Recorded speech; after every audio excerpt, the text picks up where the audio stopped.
नमस्ते प्रणाम, स्वागत बा हमारा फिर से एक नया ब्लॉग में। और आप सब कैसे मानी, उम्मीद करते नहीं कि आप सब बहुत अच्छा हो कब। और आज के ब्लॉग खास और इंटरेस्टिंग हो ख्याल बा, कैसे कि अभी हम लोग आइले बन जाए पूरा दोस्त एंजॉय करे। कुछ लोग बाहर बा, तब तक सोचनी एगो हम आप सबके बीच में ब्लॉग ला दी।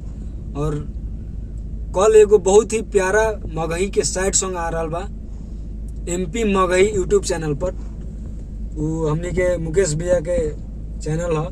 ये चैनल के आप लोग सब्सक्राइब कर ली, कैसे कि कल एगो मगही के बहुत बड़ा साइड सॉन्ग आ रहा बा, जोना गाना के नाम बा करबो फोनमा पहचानबी की ना। और ये गाना के गईले बने प्रभाकर यादव, गीत लिखल बने राजा भाई, और संगीत से सजेले बने पप्पू भाई।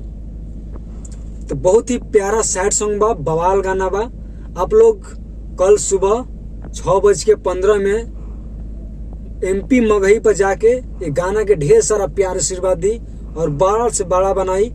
और ये चैनल के आप लोग जे भी भाई दोस्त मित्र सब्सक्राइब नहीं है कैले, वो भाई से हमारा विनती और निहोरा बा कि आप लोग ये चैनल के ढेर सारा प्यार आशीर्वाद दी MP मगही के। और ये चैनल पर मगही के स्टार से स्टार के गाना आई है पर आप लोग प्लीज इस चैनल के जाके सब्सक्राइब करी। और कल सुबह 6:15 पर बवाल गाना आ रहा बा, आप लोग सुनी। और ये आज के ब्लॉग कैसन लागल कमेंट में जरूर बताई।